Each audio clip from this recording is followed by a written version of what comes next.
ओम श्री महालक्ष्मी नमः। आप सभी भक्तजनों का हमारे इस YouTube चैनल शिव प्रिया भक्ति में हार्दिक स्वागत है। आज के इस वीडियो में हम मार्गशीर्ष महालक्ष्मी व्रत पूजन विधि, व्रत कथा संपूर्ण जानकारी इस वीडियो के माध्यम से आप तक पहुंचाएंगे, तो अंत तक इस वीडियो में हमारे साथ ज़रूर बने रहिएगा। आइए आज की कथा की शुरुआत करते हैं। उससे पहले जान लेते हैं मार्गशीर्ष महालक्ष्मी व्रत पूजन विधि। यह व्रत करने वाले स्त्री और पुरुष दोनों मन से स्वस्थ एवं आनंदमय होने चाहिए। इस व्रत को किसी भी महीने के प्रथम गुरुवार से शुरू कर सकते हैं। विधि नियम अनुसार हर गुरुवार को महालक्ष्मी व्रत करें। श्री महालक्ष्मी की व्रत कथा को पढ़ें। लगातार 8 गुरुवार को व्रत का पालन करने पर अंतिम गुरुवार को समापन करें। वैसे यह व्रत पूजा पूरे वर्ष भर भी कर सकते हैं। पूरे वर्ष भर हर गुरुवार के देवी की प्रतिमा के सामने बैठकर व्रत कथा को पढ़ें। जो बाकी के शेष गुरुवार होते हैं, तब आपको 8 सुहागनों या कुंवारी कन्याओं को आमंत्रित करना है और उन्हें समंग के साथ पीढ़ा या आसन पर बिठाकर श्री महालक्ष्मी का रूप समझकर हल्दी और कुमकुम लगानी है। पूजा की समाप्ति पर फल प्रसाद वितरण करें तथा इस कथा की प्रति उन्हें देकर नमस्कार करें। आइए अब हम पढ़ते हैं मार्गशीर्ष महालक्ष्मी माँ व्रत कथा। भारतवर्ष के सौराष्ट्र देश में द्वापर युग की यह कहानी हुई है। सौराष्ट्र में उस समय भद्रश्रवा नाम के राजा थे। वे बड़े पराक्रमी राजा थे। उनकी रानी का नाम सूरज चंद्रिका था। रानी दिखने में बहुत सुंदर और सुलक्षणा थी और पतिव्रता भी थी। उन दोनों को 7 पुत्र तथा उसके बाद एक कन्या का वरदान मिला था। कन्या का नाम श्यामबाला था। एक बार महालक्ष्मी जी के मन में आया कि जाकर उस राजा के राजप्रसाद में रहे। इससे राजा को दुगनी धन दौलत की प्राप्ति होगी और वह इस धन दौलत से अपनी प्रजा को और सुख दे पाएगा। गरीब के घर अगर रहे और उसे धन दौलत प्राप्त हो तो वह स्वार्थी की तरह केवल अपने ऊपर ही खर्च करेगा। यह सोचकर श्री महालक्ष्मी जी ने बूढ़ी ब्राह्मण स्त्री का रूप धारण किया। हाथ में लाठी लिए लाठी के सहारे रानी के द्वार तक पहुंची। उन्होंने बूढ़ी औरत का रूप धारण किया था, पर उनके चेहरे पर तेज तो देवी के समान था।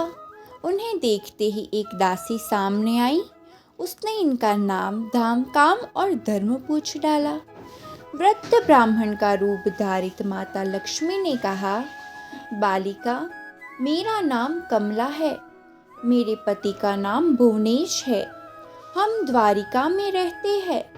तुम्हारी रानी पिछले जन्म में एक वैश्य की पत्नी थी।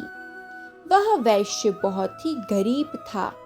दारिद्र्य के कारण हर रोज घर में झगड़े होते थे तथा उसका पति रोज उसे मारता था।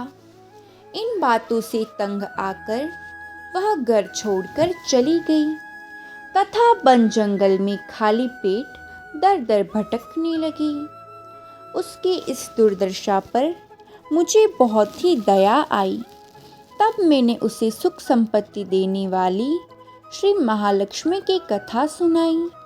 मेरे कहने पर उसने श्री महालक्ष्मी का व्रत किया। श्री महालक्ष्मी प्रसन्न हुई।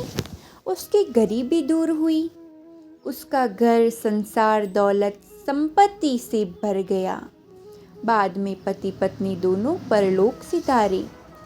लक्ष्मी व्रत करने के कारण वे लक्ष्मी लोक में रहे। उन्होंने जितने साल महालक्ष्मी का व्रत किया उतने हजारों साल उन्हें सुख भोग मिला।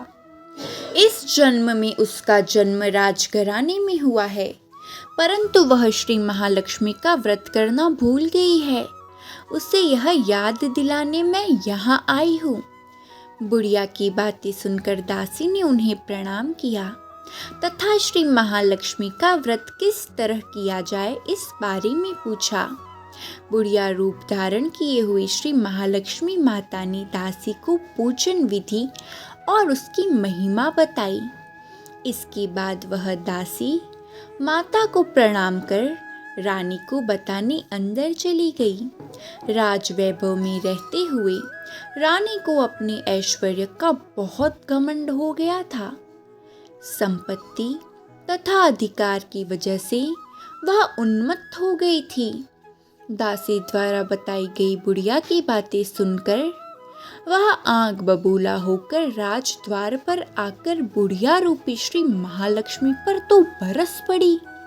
उसे यह मालूम नहीं था कि श्री महालक्ष्मी माता बुढ़िया का रूप धारण किए द्वार तक आई है, परंतु रानी का इस कदर रुख बर्ताव तथा अपना अनादर देखकर माता ने वहां ठहरना ठीक नहीं समझा और वे वहां से चल पड़ी।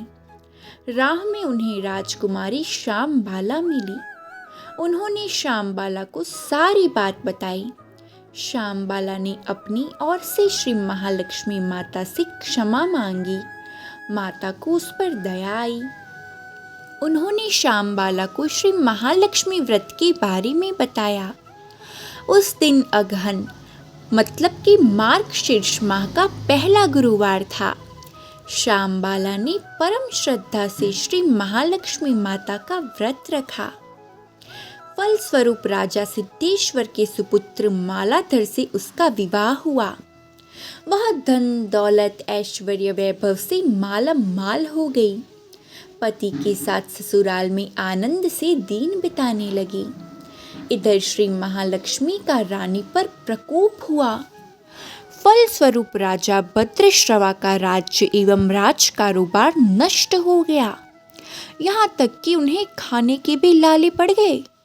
ऐसी हालत में एक दिन रानी ने राजा से निवेदन किया, हमारा दामाद इतना बड़ा राजा है, धनवान है, ऐश्वर्यशाली है, क्यों न उसके पास जाया जाए, अपना हाल उसे बताए, वह जरूर ही हमारी मदद करेगा। इस बात पर राजा भद्रश्रवा दामाद के पास रवाना हुए। राज्य में पहुंचकर एक तालाब के किनारे थोड़ी देर विश्राम लेने के लिए ठहरे। तालाब से पानी लेने आते जाते दासियों ने उन्हें देखा।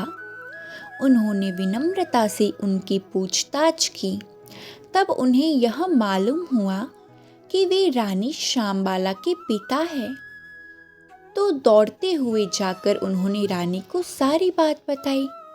रानी ने दासी के हाथ राज परिधान भेजकर बड़े ठाट से उनका स्वागत तथा आदर सत्कार किया और उनको खान पान करवाया। जब वे लौटने लगे तो सोने की मोहरों से भरा घड़ा दिया। राजा भद्रश्रवा जब वापस लौटे तो उन्हें देखकर रानी सूरज चंद्रिका खुश हुई। उन्होंने सोने की मोहरों से भरे घड़े का मुंह खोल, पर हाय भगवान, घड़े में धन के बदले कोयले मिले। यह सब श्री महालक्ष्मी के प्रकोप से हुआ। इस प्रकार दुर्दशा में और कई दिन बीत गए। इस बार रानी स्वयं अपनी कन्या के पास गई। वह दिन मार्गशीर्ष माह का अंतिम गुरुवार था। श्यामबाला ने श्री महालक्ष्मी का व्रत किया, पूजा की और अपनी माता से भी व्रत करवाया। इसके बाद रानी अपने घर आई। श्री महालक्ष्मी का व्रत रखने पर उसे फिर से अपना राजपाट, धन दौलत, ऐश्वर्य प्राप्त हुआ। वह फिर से सुख शांति और आनंदमय जीवन बिताने लगी। कुछ दिनों बाद राजकन्या श्यामबाला अपने पिता के घर आई। उसे अपने घर देखकर सूरज चंद्रिका को पुरानी बातें याद आई। यही कि श्यामबाला ने अपने पिता को घड़ा भर कोयला दिया था और उसे तो कुछ भी नहीं दिया था। इसी कारण श्यामबाला को पिता के घर आने पर उसका कोई आदर आतिथ्य नहीं हुआ, बल्कि उसका अनादर किया गया। पर उसने इस बात का बुरा नहीं माना। अपने घर लौटते समय उसने पिता के घर से थोड़ा नमक ले लिया। अपने घर लौटने पर उसके पति ने पूछा, अपने मायके से क्या लाई हो? इस पर उसने जवाब दिया, वहाँ का सार लाई हूँ। पति ने पूछा, इसका मतलब क्या हुआ? श्यामबाला ने कहा, थोड़ा धीरज रखो, सब मालूम हो जाएगा। उस दिन श्यामबाला ने सारा भोजन नमक डाले बिना बनाया और परोसा। पति ने खाना चखा। सारा खाना नमक बिना था, इसलिए वो स्वाद न आया। फिर श्यामबाला ने थाली में नमक डाला, इससे सारा भोजन स्वादिष्ट लगने लगा। तब श्यामबाला ने पति से कहा, यही है वह मायके से लाया हुआ सार। पति को उसकी बात सही लगी। फिर वह दोनों हंसी मजाक करते हुए भोजन करने लगे। कहा गया है कि इस तरह जो कोई श्रद्धा भाव से श्री महालक्ष्मी की पूजा करे, उसे माता की कृपा प्राप्त होती है। सुख, शांति, संपत्ति और ऐश्वर्य, सभी प्रकार की मनोकामनाएं भी उसकी पूर्ण होती है। परंतु यह सब प्राप्त होने पर माता की पूजा को कभी नहीं भूलना चाहिए। हर गुरुवार को व्रत और पाठ अवश्य करना चाहिए। इस तरह श्री महालक्ष्मी माँ की महिमा भक्तों की हर मनोकामना को पूर्ण करती है। प्रेम से बोलिए श्री महालक्ष्मी मात की जय। आइए अब मैं आपको मार्गशीर्ष मास में महालक्ष्मी माँ की दूसरी कथा सुनाती हूँ। एक गांव में एक गरीब ब्राह्मण रहता था। वह नियमित रूप से जगत के पालनहार भगवान विष्णु की आराधना करता था। उसकी पूजा भक्ति से प्रसन्न होकर उसे भगवान श्री विष्णु ने दर्शन दिए और ब्राह्मण से वर मांगने के लिए कहा। तब ब्राह्मण ने लक्ष्मी जी का निवास अपने घर में होने की इच्छा जाहिर की। तब श्री हरि ने लक्ष्मी जी की प्राप्ति का मार्ग बताया। उन्होंने बताया कि मंदिर के सामने एक स्त्री आती है जो यहाँ आकर उपले थापती है। तुम उसे अपने घर जाने का आमंत्रण देना।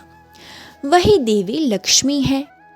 विष्णु जी ने ब्राह्मण से कहा, जब धन की देवी माँ लक्ष्मी के तुम्हारे घर पधारेगी तो तुम्हारा घर धन और धान्य से भर जाएगा। यह कहकर श्री विष्णु जी चले गए। अगले दिन वह सुबह ही मंदिर के सामने जाकर बैठ गया। लक्ष्मी जी उपले थापने के लिए आई तो ब्राह्मण ने उनसे अपने घर आने का विनम्र निवेदन किया। ब्राह्मण की बात सुनकर लक्ष्मी जी समझ गई कि यह सब विष्णु जी के कहने से हुआ है। लक्ष्मी जी ने ब्राह्मण से कहा कि मैं चलूंगी तुम्हारे घर, लेकिन इसके पहले तुम्हें महालक्ष्मी व्रत करना होगा। 16 दिनों तक व्रत करने और 16वें दिन रात्रि को चंद्रमा को अर्घ देने से तुम्हारा मनोरथ पूरा होगा। ब्राह्मण ने देवी के कहे अनुसार व्रत और पूजन किया और देवी को उत्तर दिशा की ओर मुंह करके पुकारा। इसके बाद देवी लक्ष्मी ने अपना वचन पूरा किया। मान्यता है कि उसी दिन से इस व्रत को करने की परंपरा शुरू हुई।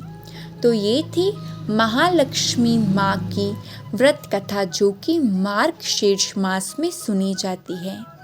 अगर आपको वीडियो अच्छी लगी हो तो वीडियो को लाइक ज़रूर करना और हमारे इस चैनल को सब्सक्राइब ज़रूर करना, ताकि ऐसी संपूर्ण कथाओं का लाभ आप तक पहुंच सके। मिलते हैं अगले वीडियो में। जय श्री कृष्ण। राधे राधे।